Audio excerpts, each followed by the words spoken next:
Hi everyone, welcome to the latest ALNA webinar. My name is Matt Hart from the Lottery Corporation and welcome to the Lottery Corporation headquarters here in Brisbane. So today we're joined by two people that I'm sure are very familiar to you. We have ALNA CEO Ben Kearney and also we have the Chief Channel Officer for the Lottery Corporation, Antony Moore. So today we're going to be exploring the lot at the Lottery Corporation, any tips for our retailers, and take a step into the future to see what's coming up.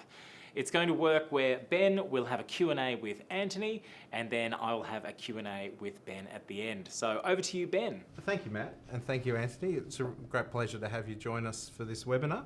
Look, members have seen very little at the coalface with the changes to the new Lottery Corporation, and I suppose with it now being an ASX-listed entity, I really wanted to delve into what's been going on behind the scenes, and if you could tell us a bit about that successful transition and how it's happened, and maybe if anything's changed for lottery retailers. Yeah, no worries, sure. Look, I think the key thing is that most of the transaction and the change happened behind the scenes. So we're a couple of months into the demerged entity, but there was a lot of work going on behind the scenes for 12 months. I think what was really important to us is that we made sure that while we went through that journey, we were supporting retailers and our customers to make sure it was seamless, and I think we successfully achieved that. Absolutely, and I think for the retailers, from our perspective, it's really been quite a surprisingly seamless transition. I mean, we've had obviously a few questions from them about it, but it's been very smooth. So well done. And I think just to jump in there, Ben, it's important that the lot remains our customer-facing brand. The Lottery Corporation is sort of the engine room behind it, but from a retailer's perspective and our customers' perception perspective, it's definitely the lot that's the customer-facing brand, and will continue to be moving forward. Very good. And so with a more sort of singular focus on lotteries and Keno with the new entity, what do you see changing? Do you see this providing an opportunity for further investment and working together with lottery retailers? What's the future look like? Yeah, no, it's a really good question. So I think the opportunity now is that it allows us to harness the experience of all the team in the lotteries business and really have a focus just on the lotteries and Keno entity without the other parts of the business that we had in Tabcorp. So we'll continue to really work hard on our partnership with retailers and our customers. We want to make sure that we create more winning moments than ever before. We want to continue to evolve our game portfolio. That's really important. Really deepen our customer engagement to make sure that customers stay sticky to the brand, and of course make sure our customer experience continues to be the focus of everything we do. Fantastic, and I think obviously having that singular entity gives you that opportunity to really concentrate on that that more pure business. We might get into the weeds, I suppose, a bit more now in retailing. Can you give members any tips for maximising the lottery category? What do you think some of the most common missed opportunities might be in lottery retailers, and what could they benefit from taking up? Yeah, it's a really good question. I think where it starts off is retail basics, and I think retail has really changed over the last couple of years. COVID's forced that. So we continue to do a lot of research with our customers. We have a research agency that we're working with continually to understand what our customers' behaviours are, what their experiences are, and what it is they want into the future. And we've definitely seen shifts in behaviours and attitude over the last couple of years with people wanting more of a shopping experience, which is an engaging experience, rather than buying, which is that transactional sort of digital experience. We've seen shifts to more community-based, particularly in local shopping precincts where people are getting deeper relationships with their retailers. That's been really important. I think the important insights that customers have shared with us is they really want to know that we know them. They really want to make sure that the experience suits their experience that they require and it's tailored as much as possible. And I think they really want to make sure they have a great in-store experience when they shop and engage with the brand as well. No, that's really interesting. I think that's one of the things that lottery retailers do really well, is that real quality human engagement that they're able to deliver. And I think during the pandemic we've really seen that come to the fore, and that's been an important reason that I think they've been as resilient as they have been over that period. Yeah, absolutely. So the next question I had for you is around sort of what resources and support you offer to retailers that maybe our members aren't fully aware of, and maybe something that you'd love to see taken up more. Is there anything of interest there that you think more members need to know about? Yeah, probably not so much more members need to know about, but the one resource that I think is underutilised is Retailers Web. Retailers Web's the one-stop lottery shop with all the information that's required, and I think really having retailers get into that and understand what's there is important. Areas like the POS plan is extremely important to make sure that we've got a consistent marketing message every day across all channels.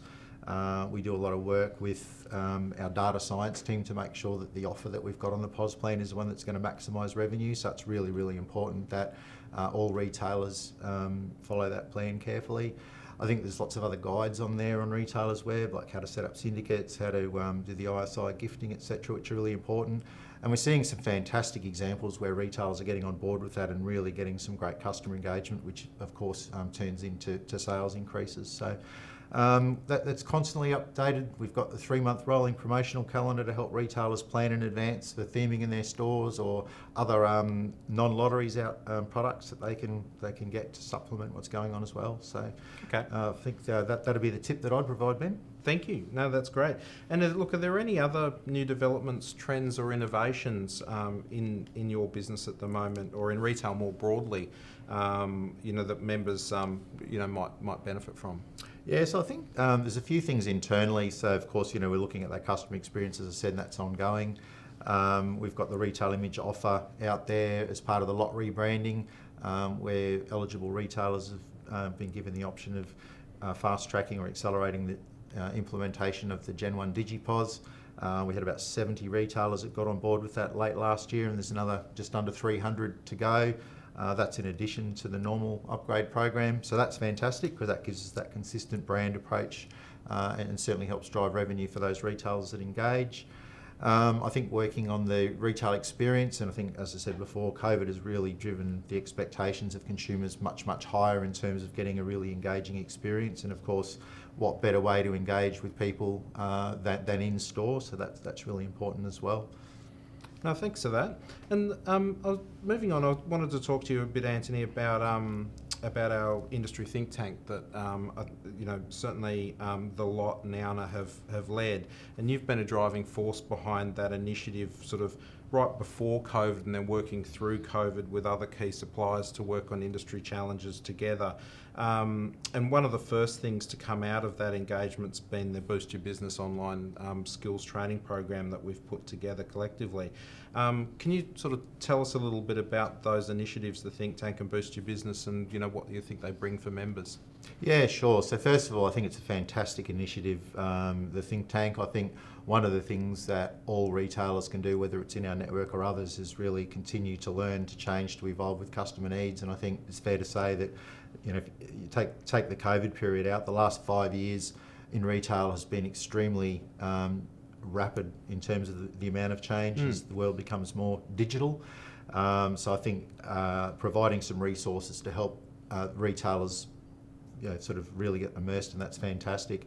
And I think with the Boost Your Business program and the training is a great place to start, and that looks at not just lotteries, of course, that's the whole ecosystem. It's really about the key elements of retail in the newsagent and lotteries channel, and how can retailers improve on that, because it's important we have that whole ecosystem thriving and really growing, and then we all benefit from that. Absolutely, and I think it's been really exciting to see that engagement that we've had across all of the main suppliers in the industry, and I think it's the first time that we've actually seen that really happen, certainly in my memory of the industry. And you, in your answer earlier, you were talking about really driving engagement, and I think that's what Boost Your Business really does, is that it creates that opportunity to not only engage our members as owners of retail businesses, but in particular their staff, and getting them to feel some level of ownership over the business, which of course makes it easier, I think, every day for the owners as well, when they're feeling a bit more empowered. So really looking forward to seeing the results of that. Yeah, absolutely. And probably the last question I had for you is, what do you love about newsagents and lottery retailers, or think makes them unique, I suppose, in comparison to the major retail chains? Oh, look, I think we've got over 4,000 small businesses as part of the ecosystem. Small businesses in communities, both large and small. So I think that's that's definitely the starting point, because that's right in the wheelhouse of what lotteries is all about. It's about change, it's about hope, it's about optimism, it's about dreams, it's about community. So in terms of where our retail network is located, that just fits right in there nicely. I think, you know, there's so many passionate people in the industry that really want to make a difference. That's fantastic, and I think, you know, through COVID we saw that being essential services in the newsagent channel in particular. Our networks became the hub of the communities, and it was really, really important. I think our ability to make a difference in our communities is unrivaled. I mean, a lot of the big chains just can't do that on such a personal nature, and I think some of the things that we've started to do, you know, we've got that small play for purpose trial, for example. That's all about community, and it sort of really plugs in nicely to the lotteries product. So I think that's something that no other retail business can lay claim to, and I think that's our opportunity to really leverage that in the current environment where it is all about experience. I think so too. I mean, I think you know, what our members really bring to the table is that authenticity. You know, they know their communities, they're part of their communities, and so I think that's their real strength. And we saw that in through the pandemic. That resilience, I think, was really driven by how connected they were to their communities. Yeah, absolutely. Couldn't agree more. Terrific. Well, thank you, Anthony. It's been really good to have a chat, and I think the members will really benefit from understanding a bit more about what's been going on behind the scenes and what we've got coming. No worries. Thanks for having me. Good luck, everyone, for the next financial year. Excellent. Well, and thank you, Antony. Thank you very much for that. So, well, Ben, we've dragged you in here to the Lottery Corporation. My so pleasure. we should probably ask, you know, what are you hearing from the ground there about that transition, the demerger of the Lotteries and Keno business into the Lottery Corporation amongst our outlets? Look, it's really been very, very smooth. I mean, sure, we've had some questions from members about the structure and what does it mean for my business, and, you know, is there going to be any impact? And look, largely from their perspective, it's been a very seamless process, and I guess as it should be, as Antony quite rightly pointed out before. I mean, it's really the entity behind the scenes. The lot is really the business, and that, you know, is engaging with retailers, and so that hasn't changed. And I think part of the reason I wanted to come and have a chat today was just, you know, to create that opportunity, I suppose, to get a bit more background about what's been going on behind the scenes. Excellent. And looking at that partnership between ALNA and the Lottery Corporation, what are you looking for in the future from that relationship? Look, I mean, certainly, I think we've achieved some really proactive things over the last few years, really. I mean, since we started that whole think tank process, and I touched on before, that was really an initiative that was driven by ALNA and the lot, with other key industry partners, looking at ways that we can innovate, looking at ways that we can make things more efficient and effective for our retailers. And you know, I think the Boost Your Business Quick Skills program is a great example of you know, what we can achieve when we actually work you know, collectively and with a real passion for the industry. And I think also you know, we've seen through the pandemic, it's been really difficult to get face to face, and so I'd love to see us, you know, create some more opportunities for the industry to come together face to face, because I think, you know, that's really important when we do that. I think lastly, probably looking into the future, I think what we've learnt recently, and we look at sort of some of the macro stuff that's going on around the world at the moment, there's a level of uncertainty around the next 6 to 12 months. And I think it's really critical that we have that, you know, open dialogue that we've certainly had, you know, the last quite a long period, we've had that real open dialogue.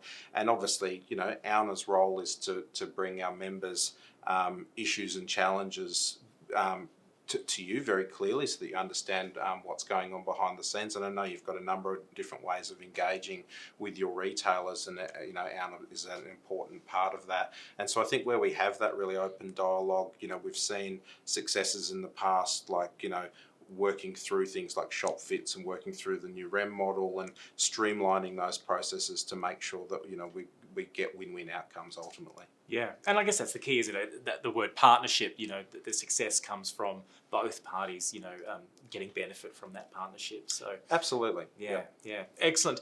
Now, before we go, are there things your retailers are seeing on the horizon that they're particularly looking forward to? You know, ending on a positive note here, what are they particularly looking forward to in the future? Look, I think the things that they're really looking for at the moment are, innovation around the brands and really strong brand management. I mean, it's a simple fact that we all understand at the moment there's a lot of cost pressure out there in the marketplace at the moment, and so obviously retailers are looking for that really proactive kind of management of the brands and the products to make sure that revenues are strong and that their businesses are succeeding. And I think the other thing that they're really excited about, and we've had a lot of questions about this recently, wanting to understand what does new technology look like for lottery retailers?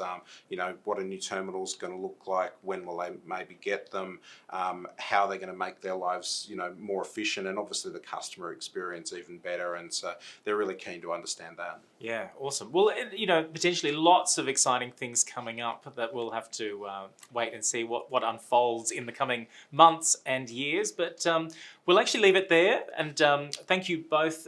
Thank you, Ben. Thank you, Antony. Thank you both. I hope you've enjoyed today's webinar here from the Lottery Corporation. And until next time, stay safe and have a good day.